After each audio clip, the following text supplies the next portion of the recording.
సినిమాను గురించి ఏం చెప్పాలి?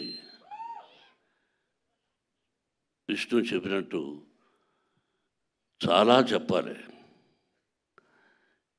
ఇది ప్రజల సినిమా, మీ సినిమా.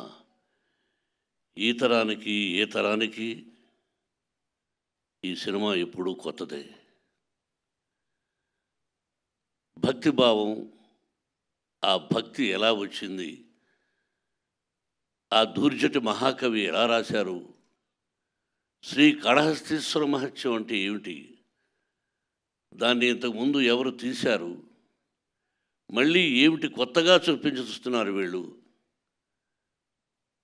అనేది ఈ సినిమాలో ఎంతో వ్యయ ప్రయాసలకు కష్టం. అంటే ఎంతైనా ఏదైనా ఏ సినిమా అయినా ఒకటి కష్టం. ఈ సినిమాలో అతిరథ మహారథులు పేరు పేరున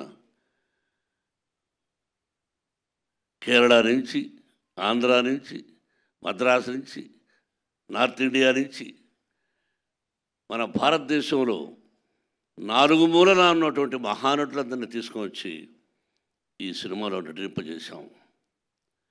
వాళ్ళు ఏం చేశారు, ఎలా చేశారు అని చెబితే ఏదో డబ్బా కొట్టుకున్నట్టు అవుతుంది. ఎన్ని రోజులు ఇక్కడే ఉన్నాడు శరత్. అతని గురించి అతనిదే నాటామని. నేను పెదరాయుడు యాక్ట్ చేసిన సినిమా అయిందే.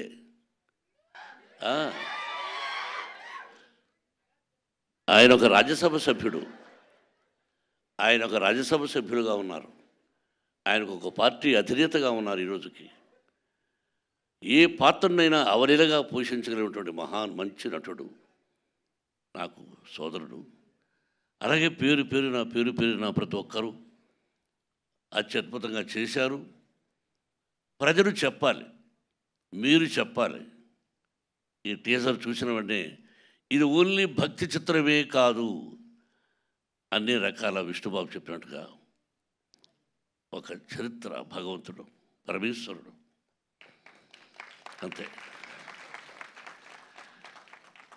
ఒక పద్యం ఉంది, ఎవ్వని చేజనించు జగమెవ్వని లోపల నుండు లీనమై, ఎవ్వని ఎందుడెందు పరమేశ్వరుడెవ్వడు, మూల కారణం వెవ్వడు, అనాది మధ్యలయుడెవ్వడు, సర్వము తానే అయిన వాడెవ్వడు, అట్టి వారిని ఈశ్వరుని శరణము వీడదన్. అంటే అక్షరం ఎక్కడైనా అక్షర దోషాలు ఉండొచ్చేమో. ఇప్పుడు పెద్దవాళ్ళ శిక్షలో చదువుకున్నాం.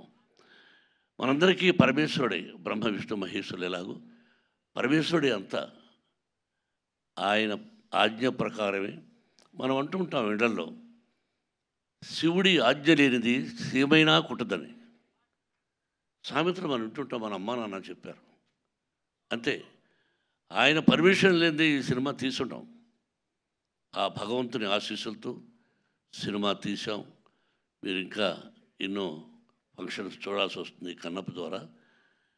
ఇంకెంతకంటే ఎక్కువ నేను మాట్లాడదలుచుకోలేదు. మీ అందరి ఆశీస్సులు నిర్మాతగా నాకనే కాకుండా ముఖ్యంగా నా బిడ్డకు విష్ణుకి, విష్ణు టీంకి మీ అందరి ఆశీస్సులు కావాలని కోరుకుంటున్నాను. Thank you very much.